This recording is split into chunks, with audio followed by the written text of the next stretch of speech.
Hello, everybody joining in. We are super excited, elated to have all of you joining us here today. We're going to get to things in a minute. We're just going to let people roll in and then we'll get right down to it. But yeah, we're really, really excited to have you all here today. Happy, what is it today? Thursday, May 30th, almost summer. Making good progress here. Amazing. We already have over 100 of us joining today for today's webinar, which is really, really exciting. Just give it another minute and we'll get right down to it. Thank you for joining us on your lunch hour for those of you in Eastern time and at other times as well, if you're from all over Canada. But as you're filtering in, feel free to drop in the chat where you're dialing in from. We love seeing that stuff. So we're here in Toronto, and I think, and Haley, you're in Peterborough, right? We are. Very, very cool. Windsor, Ontario, very nice. Barrie, Brooklyn, Ottawa, London, Waterloo, Toronto, welcome neighbor, Saskatchewan, Etobicoke, Hamilton, all over Canada. We love it. Just going to give it about one more minute. I'll keep rattling off cities that I see because that's exciting to me. Abbotsford, BC, very cool. Brantford, Gatineau, Bonjour, Port, Stratford, Bancroft. I love it. I love it. We're going to get started. Thank you so much, everyone, for joining us. As I said, super excited that you're all here. We have a very, very exciting webinar today. So I'm going to go ahead and introduce our speakers. But first, I'll introduce myself. My name is Jonathan Friedman, and I'm pleased to welcome you to today's webinar on exposure therapy and inpatient treatment, exploring virtual reality opportunities. For those of you who are longstanding attendees of our webinars, welcome back. For those of you who are new to EHN Canada, we are a leading nationwide network of treatment centers for addiction, trauma, and mental health. We offer inpatient services with centers coast to coast, as well as intensive outpatient and virtual options. For more information, visit our website at ehncanada.com. Everyone is on mute and cameras are turned off for today's webinar, but we'd like you to use the Q&A box at the top of your screen to submit your questions for our speakers throughout the session. We will be sending a follow-up email in the next week that will contain a link to the recording of today's session, so don't worry about that. To stay updated on our future webinars and newsletters, we invite you to opt into our mailing list by filling out the form that has been linked in the Q&A chat as well. Now I'm really, really excited to introduce today's speakers. We have Haley Stevenson and Anna Martin and I are all located in Toronto, which is on the traditional territory of several nations, including the Mississaugas of the Credit, the Anishinaabeg, the Chippewa, the Haudenosaunee, and the Wendat people. It's covered by Treaty 13 with the Mississaugas of the Credit. If you are new to this work and want to find out whose land you are on or grew up on, please visit native-land.ca. Haley is an occupational therapist with a variety of experience in community care, school-based care, and most recently, inpatient mental health care. Haley completed her Master's of Occupational Therapy degree at Bond University on the Gold Coast in Queensland, Australia in 2019. Haley is currently working as an occupational therapist at EHN Guardians Gateway, where she supports first responders, veteran, and military personnel, enabling them to participate in meaningful activities, create structured days, work towards their short and long-term goals, as well as facilitating exposure therapy, where she assists them in reducing their avoidance and getting back to the environment, situations, and activities that they need and want to engage with in their daily lives. Working alongside a diverse group of counselors and therapists, Haley is always looking for creative and new ways to encourage progress, promote independence, and engage in meaningful ways. And to our other speaker, Anna, is a registered psychotherapist with a variety of experience in inpatient and outpatient mental health, primarily supporting individuals with post-traumatic stress disorder, borderline personality disorder, and mood disorders.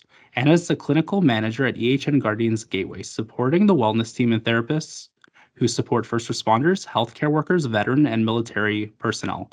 Anna holds a postgraduate certificate in therapeutic recreation, whereby she learned about the use of community reintegration in treatment and completed her Master of Arts in Counseling Psychology at Yorkville University, and is passionate about helping individuals reclaim their wellness through approaching feared stimuli and walking beside clients, workers while they relearn that they can do the hard things. And is an advocate for safely approaching and eliciting uncomfortable emotions, helping individuals lean away from avoidance for short-term gain. Thank you all for joining us today. I am now very excited to pass over the mic to our speakers today, Anna and Haley.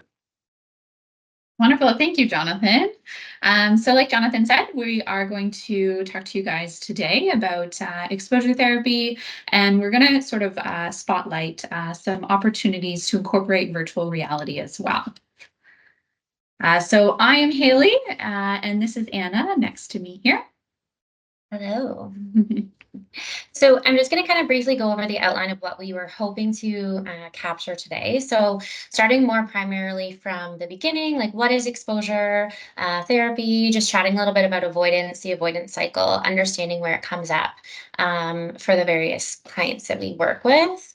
And then talking a little bit more about like how can exposure therapy help, clinical skills that we would encourage people to focus on, and then understanding exposure therapy, the process, how we do it here, types of exposure therapy. And then, as Haley said, we're going to go a little bit into where we can bring in some of the virtual reality equipment and how that looks here at our center. So first up, what is exposure therapy? So exposure therapy is a therapy that was developed to help individuals face their fear by way of gradually and slowly exposing them to the feared stimuli. Whether that be, certain activities, objects, or specific locations. So through participation in exposure therapy, the goal is to decrease the fear experience, as well as decrease the avoidance, which we're going to talk a little bit more in detail. And I know it's a little bit difficult to perhaps see this picture on this slide, but for any Harry Potter fans who are attending the webinar today, this is a picture of a scene from Harry Potter where Harry and his classmates have to sort of approach a feared person or a feared object in the Bugard wardrobe, and they have to actually turn that feared, person or object into something less fearful, or even humorous. So I think it just sort of that scene captures exposure therapy well, and sort of what we're doing out there as well. So getting started, we really just want to chat a decent amount about avoidance and looking at why it's important. So avoidance is one of the maintenance factors of PTSD, but as well as things like anxiety, depression, and then obviously the role that it plays on our functional recovery in the long term. So, in most simple terms, avoidance is when someone avoids something that causes them distress, anxiety, any strong emotions, and this can be it can be a situation, a person, a certain environment. It can be a particular road, an animal. It can be really kind of anything, but as well as some of those internal things. So, like avoidance of emotions. Um, so, typically speaking, avoidance is it's created in a way to effectively manage our emotions. And so in the short term, avoidance works really well. I was chatting a little earlier. I'm pretty good. I got a good fear of snakes. And so for me, avoiding snakes, great. I avoid all of the distress that comes with that. Um, the problem with that is that in the long term, it can really start to have some significant impacts on people's lives. So, I personally don't walk through a jungle every day, but we were chatting about if I were to want to travel to Australia as an example, depending on my level of fear and my avoidance of snakes, I might never travel to somewhere like Australia due to that. And so the long term impacts of that can be bigger. And that's just kind of a silly fear of snakes, and so you can imagine for the people that we work with that becomes much bigger and then really impairs that functional recovery. Avoidance also, it kind of affirms or reinforces the alarm center in our brain that tells us that feared stimuli is dangerous. So the more that we avoid it, the more that's reinforced, and then we're never really able to kind of get out of that cycle that I'm going to chat about in a second. So a quick example of avoidance, like I said, might be that snakes. It might be, if I were to have experienced a traumatic event, like maybe a car accident on a road. And so then now I just avoid that street. I don't go down that street because I have some thoughts that it's specific to that spot, that street, that's dangerous. Not a big deal. I go around it. However, in the short term, what wasn't a big deal in the long term can become quite a nuisance, but then actually become quite a symptom thing, being that now it takes 20 minutes for me to go around that street. Maybe now there's construction on the other route and I don't have an option, and it's stopping me from being able to go to work if I can't drive through that street. And so avoidance is something that, like I said, in the short term, it's helpful. And in the long term, it's really not. And then it causes more and more functional impairment. Um, Understanding that avoidance, like I said, is internal and external. So external would be, like I said, that street. I'm avoiding that street, that thing. I'm avoiding that snake. Avoidance can also be something more internal. And so that can be, avoiding memories, avoiding thoughts. And sometimes it's hard to spot avoidance. I like to say when we're working with clients, we're like detectives for avoidance. But sometimes that looks like being really, really busy so that we don't have that moment to sit down and let our brain be quiet enough that it can go to those memories, go to those thoughts, things like that. So it can be more of an internal process. It can be avoiding those internal thoughts, those memories, and things like emotions. I think shame is something that we really often see people trying to avoid. So internal and external. And then I kind of mentioned, but a lot of the consequences, it typically reinforces the idea that that thing is dangerous. So me avoiding snakes and avoiding the opportunity for me to, see a snake and not get eaten is me avoiding, or me reinforcing, sorry, the idea that snakes will always eat me, right? And I never really get to challenge that. It also creates, again, that feedback loop in our brain, but that maintains our PTSD symptoms. So the more that we avoid the stimuli, or the more that we avoid those internal things like the thoughts and the feelings and such, the more that the PTSD symptoms are maintained. And it also impedes that natural recovery process after, for example, experiencing a traumatic event. We aren't able to go through that natural recovery because we avoid it, and then we're more at risk for things like PTSD. So there's a quick picture here that kind of depicts what I'm talking about. But the idea here is in the top left, you see I'm at a restaurant and I have a panic attack. And so I leave that restaurant and I think I'm never going back. I'm never going to go to that restaurant because I'll have a panic attack. And by doing that, by avoiding, I'm never having the opportunity to learn that, like, hey, maybe I can actually cope. But I'm also just reinforcing again that idea that if I go there, there will be a catastrophe, right? And so that no opportunity to learn that we can cope and that the catastrophe we'll fear doesn't actually happen. Because reality is, you and I know that going to a restaurant, you're not always going to have a panic attack. But if you can't test that again and also build the skills to manage the distress, then that feedback loop's going to continue. So with no opportunity comes that increased anticipatory anxiety. So now I'm building up more thoughts, more feelings, more sensations. That something is really dangerous. And then my body is on high alert. So thinking about that hyperarousal, thinking about some of the hypervigilance symptoms that might come, I'm really having stronger symptoms in that way. And then now it's generalizing to other areas of my life. And so now it's not just that I can't go to the restaurant without having a panic attack, but I can't go to the mall and I can't go to the post office and I can't pick up groceries, which is something that's functionally needed in our life. And so if that continues, as you can imagine, the stronger that loop is, the longer that loop goes, the harder it is for clients to be able to get out of it, which is really where exposure therapy comes in. Yeah. So how can exposure therapy help with sort of this avoidance and the avoidance cycle that Anna's just spoken to? So exposure therapy really helps in sort of confronting those fears or that triggering stimuli. And instead of sort of avoiding, it promotes that approaching, right? So that slow, gradual approaching of that thing, that object, that activity that is feared.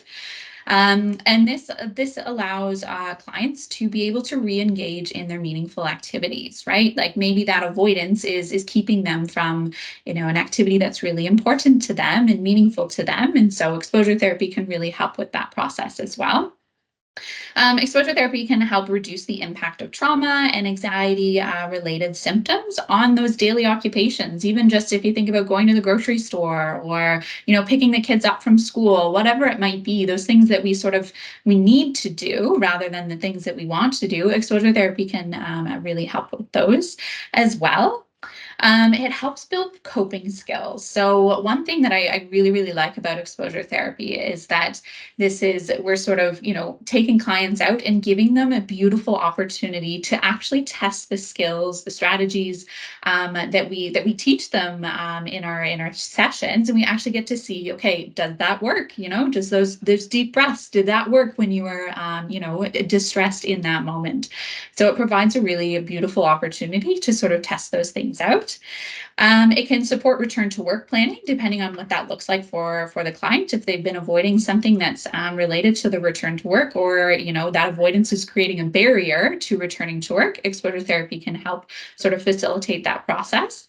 And lastly, it can be really empowering because it sort of instills this hope and mastery. Like I said, exposure therapy is sort of one of my favorite parts of therapy and the work that we do here at Gateway, because the ability to see so much progress in such a short amount of time of, one exposure therapy session is so empowering to me as a therapist, but also so empowering to clients to sort of show them, okay, I can do this, right? This thing that I've been fearing for so long maybe isn't as scary as I had originally thought it was. So can be really, really cool in that sense.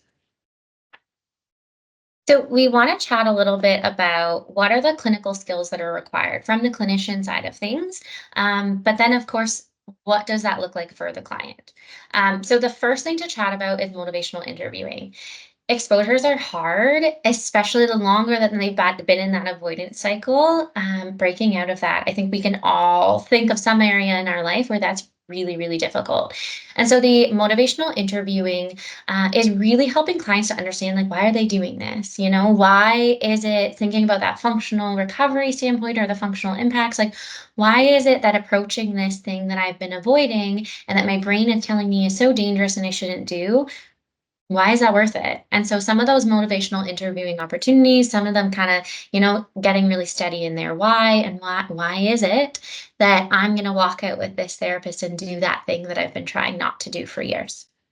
So those motivational interviewing skills are really important from the therapist side, and then obviously like eliciting the motivation from the client side. Emotion regulation skills. So sometimes this might look like DBT stuff.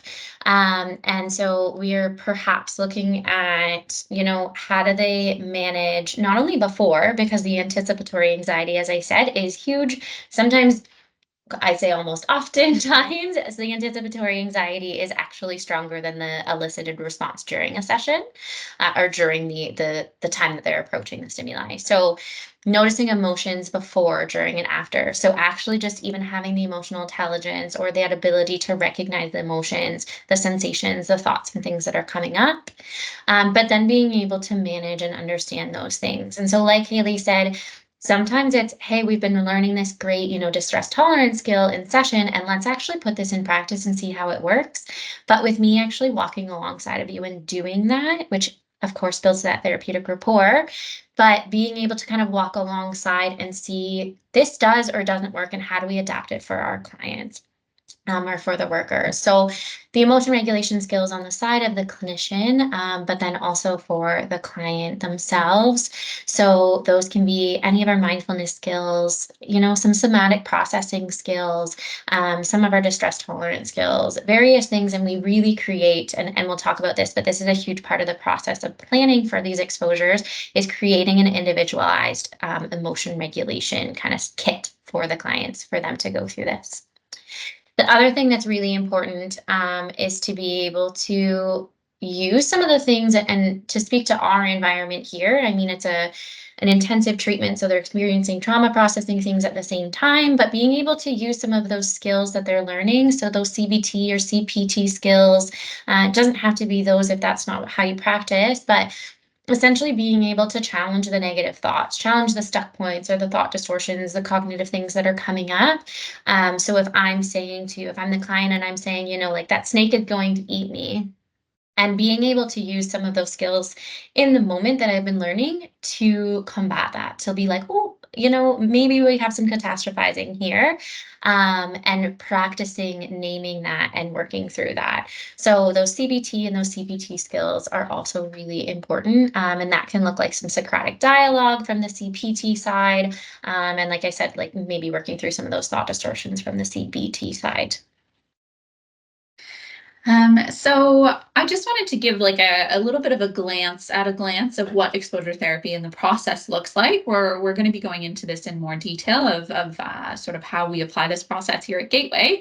But just in general, this is sort of the process that a client would go through in sort of participating in exposure therapy. So first, they would create an exposure hierarchy, and essentially this is they're sort of listing those things that they're avoiding. So whether that's the certain activities, whether that's the objects, the situations, the certain environments, they're sort of ranking, okay, I avoid this as a 10 out of 10, and it causes me, a 10 out of 10 distress. And we're getting them to sort of identify those different things that they're avoiding. And then really going back to those functional impacts. So there are certain things that clients might be avoiding that they can actually continue avoiding, and it's not going to have an impact on their day-to-day.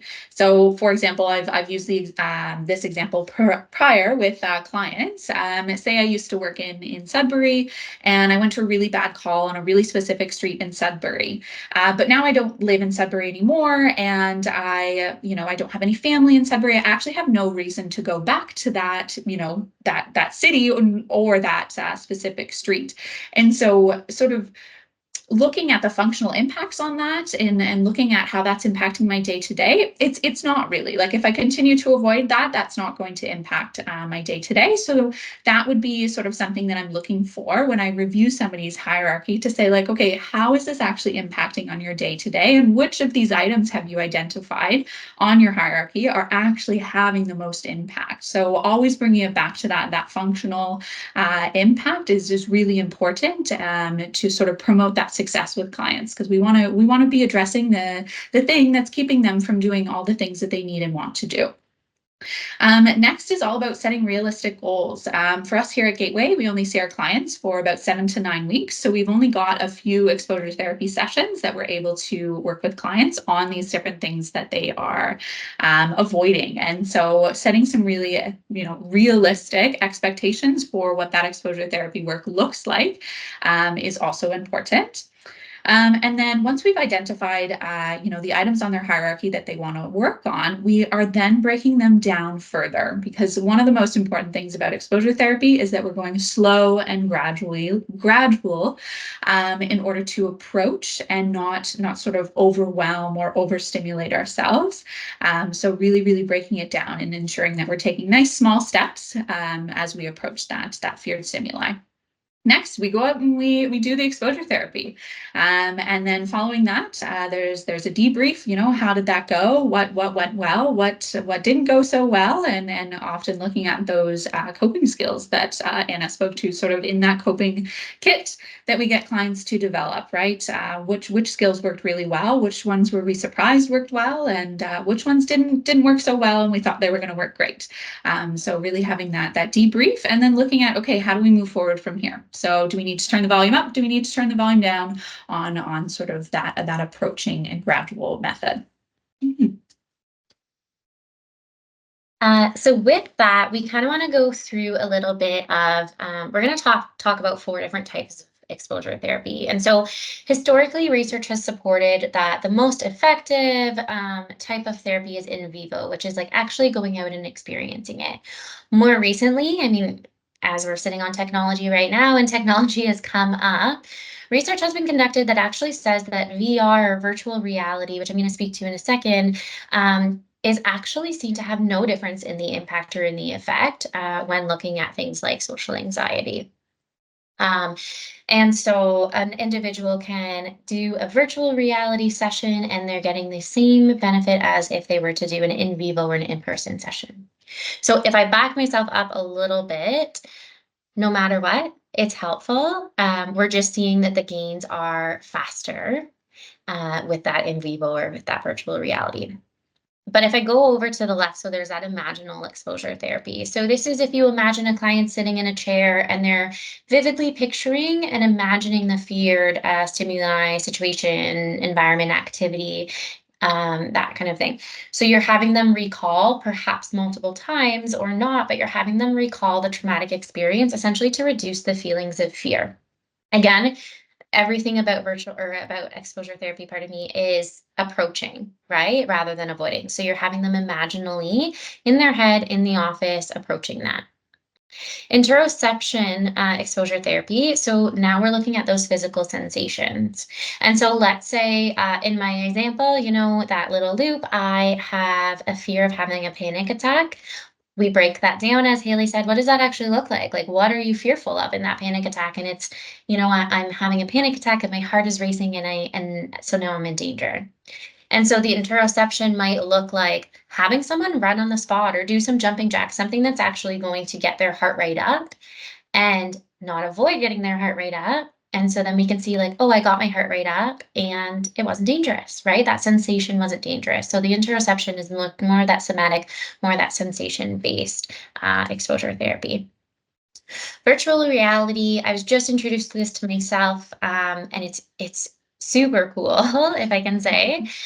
So if you think about like those VR headsets, you're using technology to put someone directly into the situation or the environment or the activity. So if you imagine, and we have this somewhat often, someone has a fear of flying.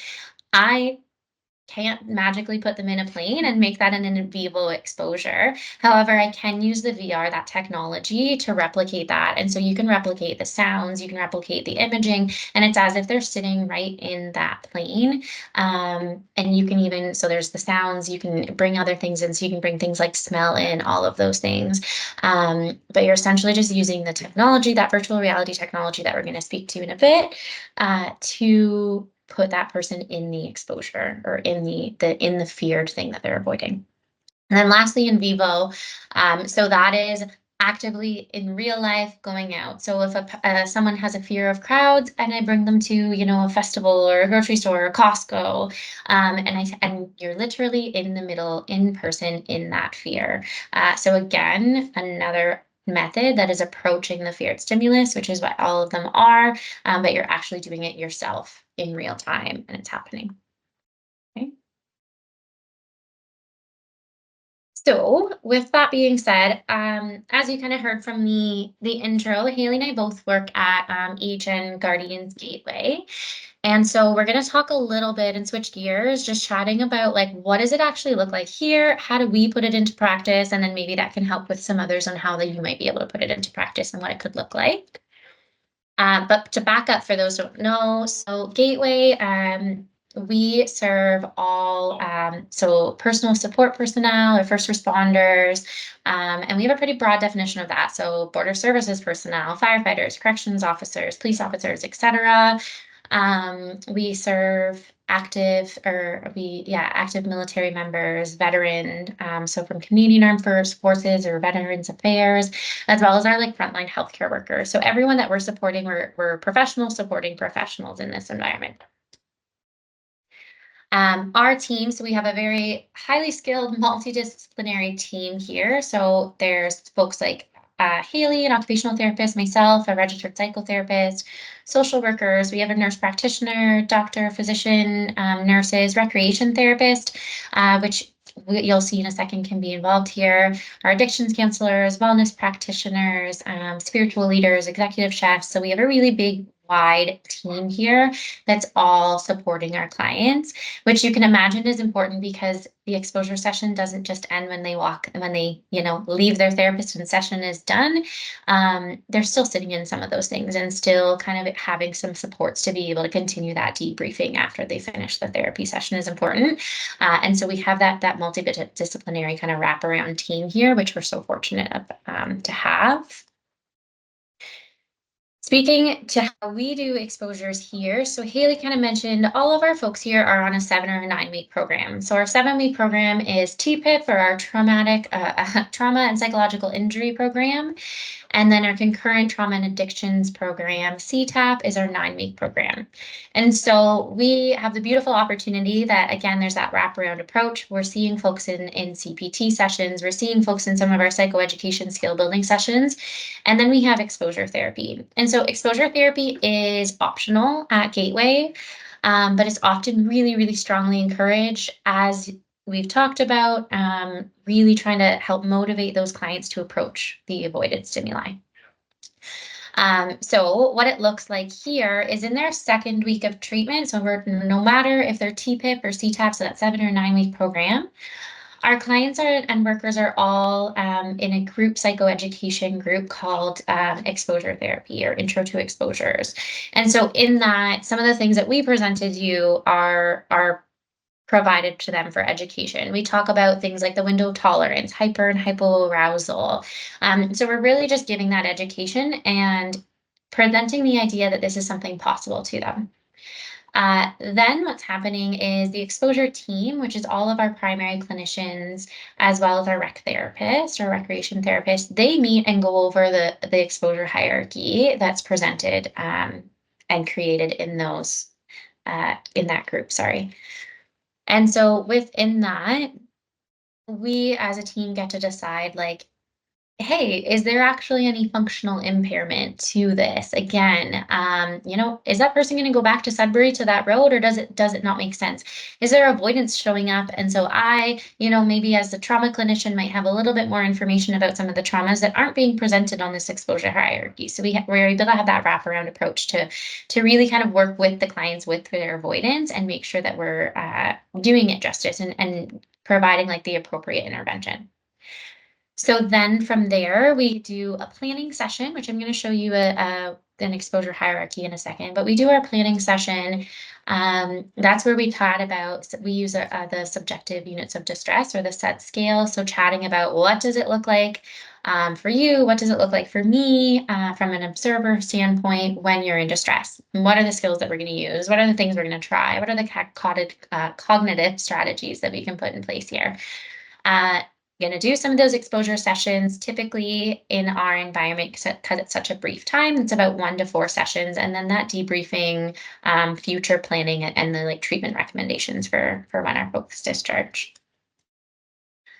Okay, so up on the screen here, you're going to see an example. This is the exposure hierarchy, or the fear hierarchy, and so this is something that's given to the clients in that first group, taken back to the exposure team to be reviewed, at least that's how we do it in this setting, and then brought back to the client again and kind of almost redone with the client in the planning session. And so if you imagine, you could have the number one worst thing is, is airplanes. The second, giving kind of a trauma lens, is maybe men. Maybe the third one is snakes, like for me. Maybe the fourth one is crowds or loud noises. And so they typically have a number of different items.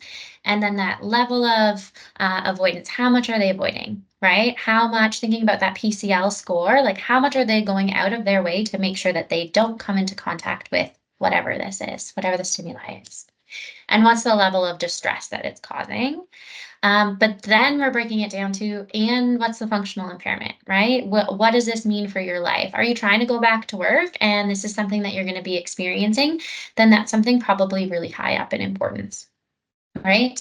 But then during that, we're breaking it down, as Haley said, and looking at, okay, so let's say that it's grocery stores, let's say that it's crowds. What does that actually look like, right? Let's break that into manageable steps so that we're not overwhelming the client and saying like, great, let's go to Costco and have everybody bumping into your heels with the carts and the ice creams, falling down and the kids are screaming and all those things. We're not going to just kind of dump the client right into that level. We're going to do it in a really planned, hierarchical way. And so this is where we plan that with the client. engaging in that motivational interviewing, eliciting the motivation from them, understanding what's the purpose of them doing this, and breaking it down as much as we possibly can. And this is something that isn't done once and then, doesn't matter, we're going to follow this. Doesn't necessarily mean that they ever get off of the first step while they're in treatment with us. Maybe they do, maybe they go through the whole thing. You have no idea, but it's something that's continuously being looked at and evolving throughout their treatment with us. Yeah. So I think Haley's going to pop over and chat a little bit more about like that virtual reality part and especially how it looks here at Gateway. Absolutely, yes. So I'm going to take you through what the process was to sort of implement virtual reality exposures here at Gateway. But first, why would we even do that? Why would we implement VR exposures?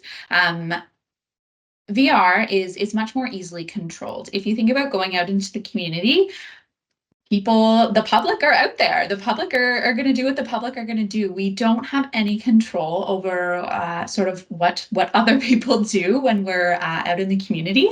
And so in VR, it's a very controlled environment. We can sort of know what to expect in using that VR format. And with that, it's easily reproducible. So we could go out to the community 3 times and have a very different experience with a client, just based on the time of day or the people that are out on that day. However, with VR, we can sort of reproduce the exact same scene or the exact same exposure every single time. And for us here in Peterborough, we're lucky enough to be fairly close to the city hub, so it just takes us a couple minutes of driving down the road, and we're out in the community if that fits sort of the client's exposure needs. However, that time does add up in sort of okay, we've got to get in the van, we've got to drive to the place, then we do the exposure, we've got to drive back. There's quite a bit of time that's spent in sort of that commuting phase, and so with VR, we're able to do it right here on site. It takes only a couple minutes to set it up, and we're off to the races, sort of thing. So it can cut down on that time that we're leaving the office in that commuting time. It can reduce time and money demands, right? If we think about the maintenance on our vehicles to go out into the community, and if we're required to do pay for something when we're out there on that exposure, VR, we can access similar environments without having to have all those time and money demands as well. And with going out in the public, often, there's listening ears all around us. Whereas with VR, it can just be myself and the client or the worker right there in a confidential space. Nobody else is sort of listening in. So that can be really reassuring for some of our clients. It can be really uncomfortable to go out into the community with your therapist and have some of these, really difficult conversations that we're having and challenging some of those thoughts that are going through their head. So it can be more confidential in that sense. And as Anna had sort of mentioned there, that the research is limited on VR. It's still sort of this developing technology that's coming out. But when we look at VR exposures versus those in vivo exposures, I was actually really surprised when I was doing a little bit of research that there's no difference in the outcomes. Clients are able to still maintain the gains that they have made using VR technology, similar to them using going out into the community and doing that in vivo exposure as well. So very, very promising, and hopefully more research to come in the future as well. All right. So what did the implementation look like for us here at Gateway? So I'm not the most technologically inclined. So I partnered with one of our staff here that is a guru, I call him. And he sort of took an approach of looking at the actual technology and what was out there, and I looked at sort of the research behind VR exposures. So we were a very good team to sort of come together in that way. And we looked at different devices that were out there on the market. So the person that I was collaborating with was able to find that there are actually VR devices out there that are specifically made and created and on the market for exposure therapy, which we were really, really excited for because that was exactly what we wanted. And these devices are still very new, and with any new technology, there are things to be improved upon. So we actually trialed one of these devices that was created specifically for exposure. And in order to do this, we actually collaborated with our sister site, Bellwood, which is also part of our EHN network. They had a setup there that they were already using this VR device for exposure therapy. So they sent it our way and we tried it out. And we found that there was a few drawbacks to this device, being that the server that this device was based on was outside of Canada. And so, not all the videos worked, and, there was, different time zones that we're working with. And the actual videos were more of like avatars, or if you think of like that Sims game, they sort of look like little Sims instead of being like real people. So definitely an option, but we also looked at getting just a VR headset. So you'll see on the screen there in the top left corner, this is the Meta headset that I think is fairly common to people who are knowledgeable about VR.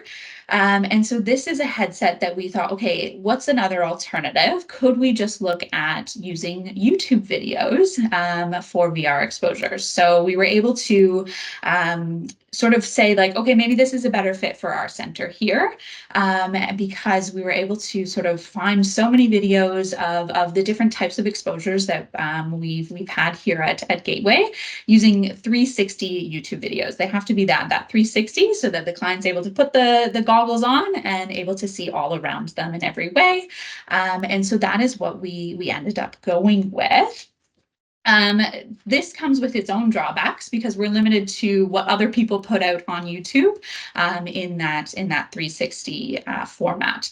So definitely pros and cons to sort of all these different options. However, the headset with the 360 videos on YouTube is what we ended up going with. That was just what fit our needs best here at Gateway.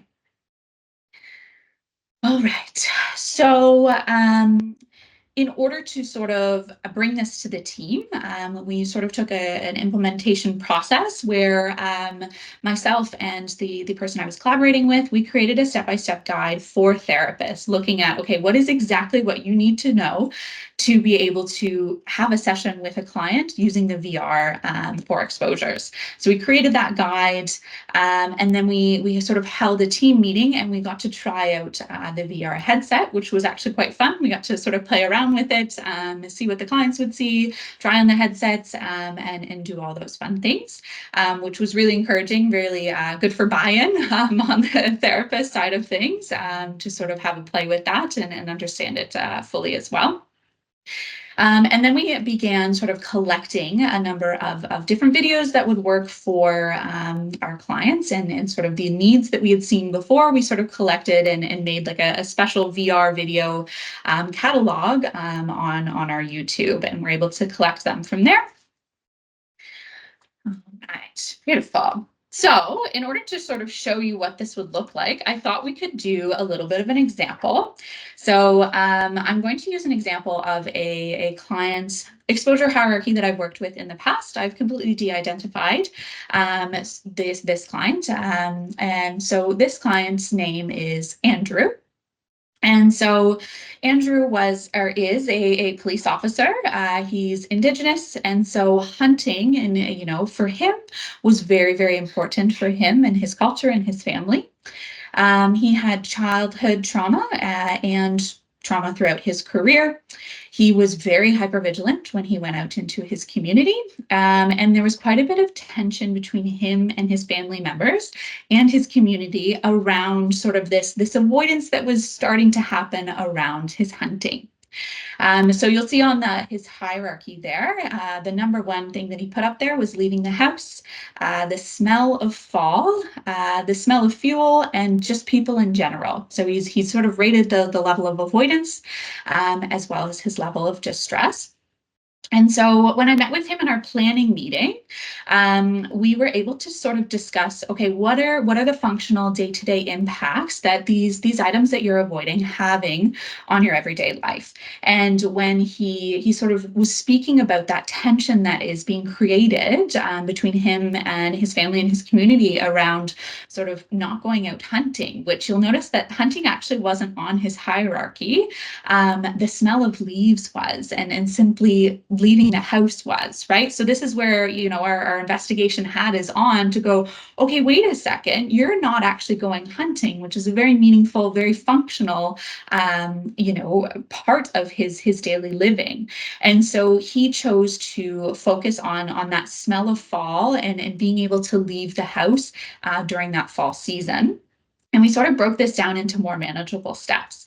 Now, sadly enough, it was the middle of winter. It was not fall for us here. And so this was a perfect opportunity to use our VR technology.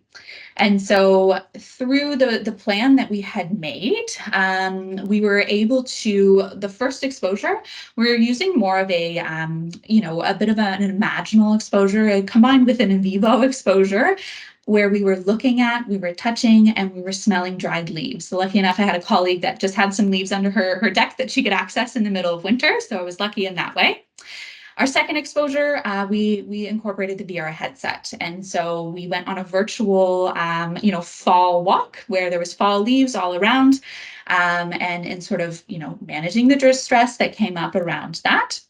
And then the third exposure, we actually combined 1 and 2 together. So we were combining the fall walk with the use of, you know, the senses that go with those leaves. So the crunching of the leaves, of the sound, and the smelling of the leaves to, you know, reproduce what it's actually like to be in a fall season. So after each exposure, him and I were sort of debriefing. Throughout the exposure, we were checking in with those SUDs, seeing where he was at, seeing what he was doing to manage his SUDs in those moments. And then challenging those automatic thoughts or those cognitive distortions or those stuck points that were coming up for the client throughout the exposure, and sort of, you know, maybe checking some facts and things like that. And from there, we were able to sort of create some recommendations of what he would like to do moving forward. So when he got home, what would that look like for him? What work could he do with his community provider? So that was sort of in the debrief sessions that we were having as ongoing conversations throughout his time here. Yes, that was very speedy, but I think we're through. Thank you so much. That was an amazing presentation. If everyone wants to throw a round of applause with your react button, I think Haley and Anna did an amazing job. We do have a lot of questions in the chat. I'm going to do my best to get through everything today, but we're also going to send out a follow-up email in a week. And then if anybody has any questions that have been missed, feel free to reply to that email, and we'll be sure to try and navigate all of that. But I'm going to make my way through the Q&A list. Let's give it a go. So from Colin, we have a great question. They'd like to learn more about strategies that post-secondary students can use to help them with overwhelming anxiety that severely impacts their attendance in school. Do you have any strategies that they could give a try, or that post-secondary students could use? Yeah. I think it's hard to make that a really quick answer. Of course. But the thought that, at least, and overtalk me if needed, but the thought that's coming up for me is having a little bit of a toolkit to understand, like I would go to all of the things. So sensation wise, like whether it's, you know, I don't like presenting, so I'm playing with this little like fidget thing on my on my finger, literally as I'm doing this now. So having something from a somatic, so like the body sensation thing, introducing some skills there, but then also things like what's the thought that's having them anxious, and that's probably going into therapy or psychotherapy territory. But it might also just be something like smelling some lavender, and having like lavender on an essential bead bracelet or something like that.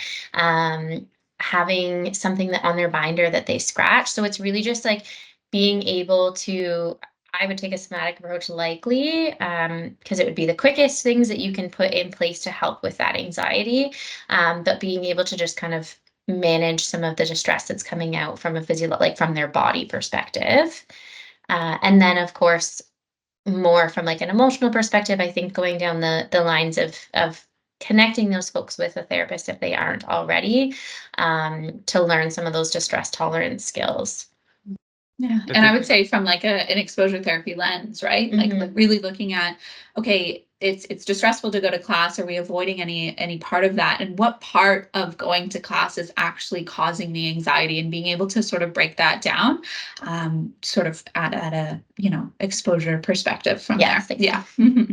Yeah, it sounds like anxiety is like in some ways an exposure therapy lens, it's kind of like a big broad term. So like understanding what are the hot thoughts or what is the function or underlying the anxiety is really important for SIP.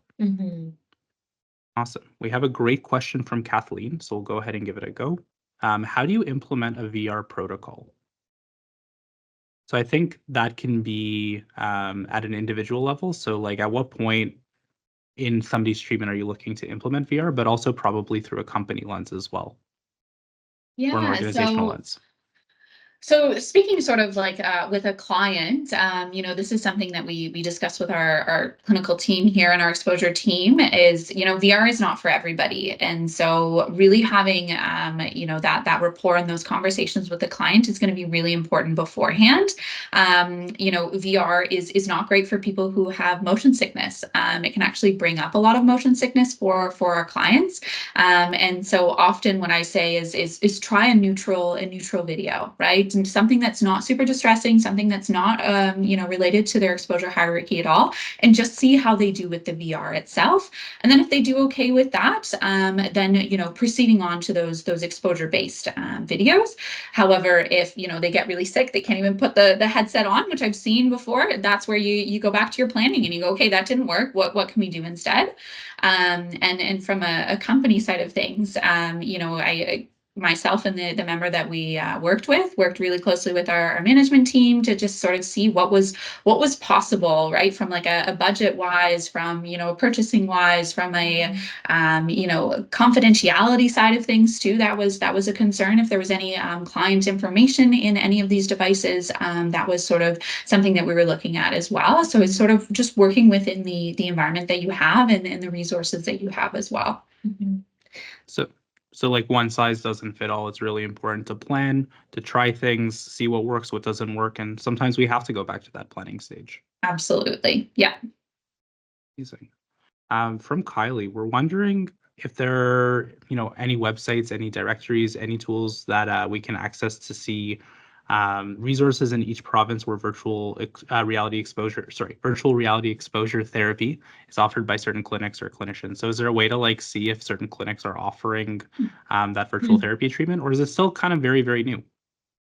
Yeah, that's a great question that I don't necessarily have the answer to. It is very new, not everybody knows about it, but I'm not sure if there's like a directory or anything to sort of show who's practicing using VR or not. Yeah, sorry about that. No, don't be sorry. And our team is happy to go ahead and take a look and then maybe share that in our follow-up as well. But if anybody has any other knowledge on this, feel free to drop it on the chat. Let's see. We have from Clara. Is it because there are no actual consequences that help make virtual reality effective, since the client can experiment without the fear of consequences? So is that part of what makes virtual reality treatment helpful, is that you can start to experience things without actually needing to experience the potential consequences of that fear? I'd likely say that they are still experiencing the consequences of the fear, depending on what that consequence is, right? If the consequence is maybe like experiencing shame or something like that, should they actually experience like a really high level of distress in a public place? Sure, maybe that consequence isn't there because it's more confidential with them and their therapist. But if the consequence is actually evoking and having that emotional distress, then I would say it's doing the same thing. I literally just tried on the virtual reality the other day, and the like the wraparound experience from like a physiological perspective is the exact same. It's actually kind of mind-boggling.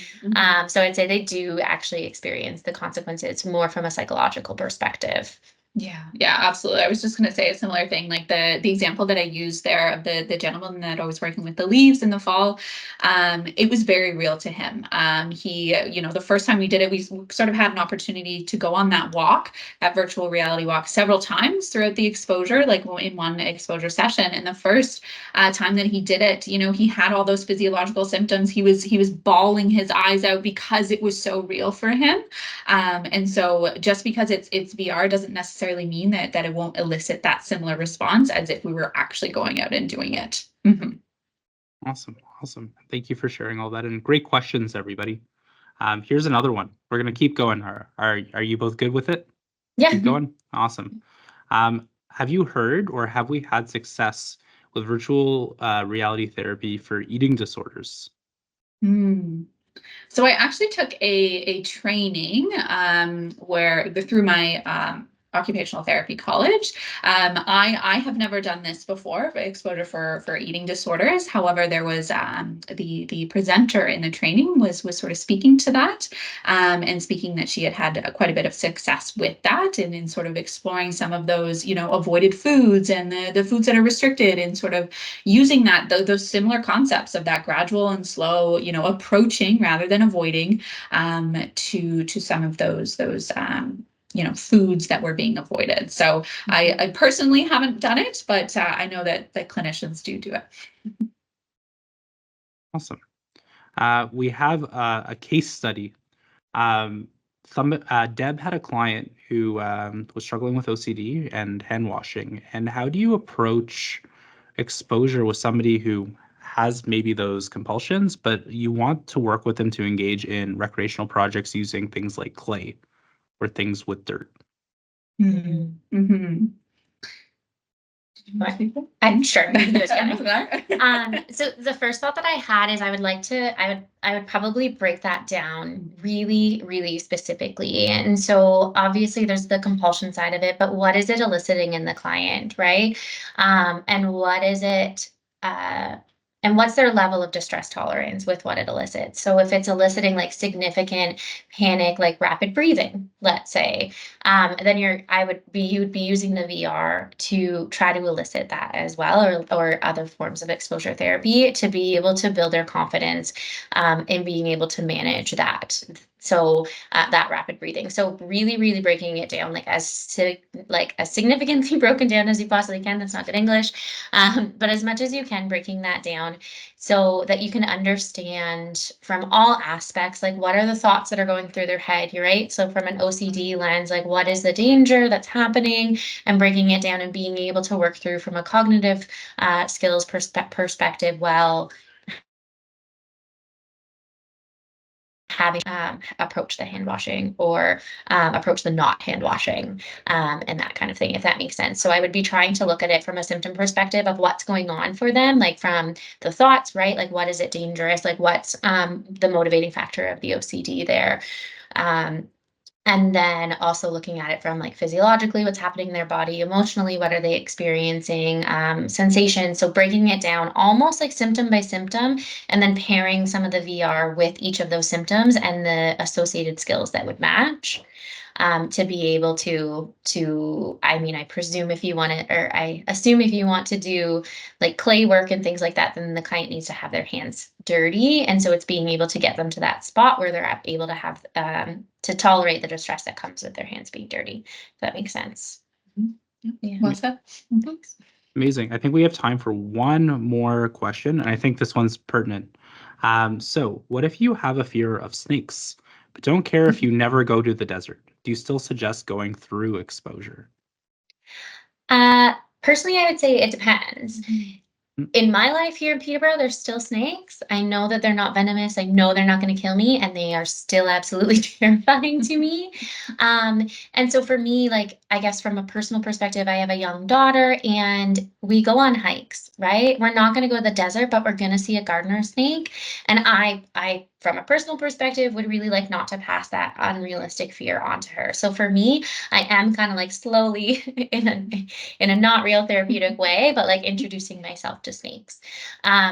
However, from a serious perspective, I guess, I think it's really important to look at how distressing is it, right? Because perhaps you can use that fear of snakes as something that you're going to have them master before getting to something more distressing, right? So if it's a 5 or a 6 out of 10, and then they have more trauma related or anxiety related stimuli that are a 7 and an 8 and a 9, you might use that because great, we want to help them not be afraid of snakes, even if they're not going to approach them or go to the desert. But then it's actually helping them kind of cope ahead, build mastery, so that then they can tackle some of the more challenging ones for them. And at the same time, it could be a no. Like it could be not likely to encounter them, not likely to need to really manage that distress. And so there's nothing wrong with that. I think that we all have things like that. So I think it's a really individual decision, if that helps. Yeah. Always bringing it back to that functional impact is so vital, right? So it depends person to person. Everybody's going to be different. So how is that actually impacting your day to day? Because if it's not, let's not. Amazing. So we're coming to a close, but I think we have one more chance to give our presenters a round of applause. This was really informative. For me, it's been really interesting to learn a lot more about exposure therapy and virtual reality. So thank you so much. As mentioned earlier, we will be sending out a follow-up email in the coming up weeks with any information. If anybody has any questions, feel free to go to our website. We have lots and lots of contact forms. Feel free to share, and we'll hopefully get you that information if we missed your question today. So thank you very much, and have a wonderful, terrific Thursday.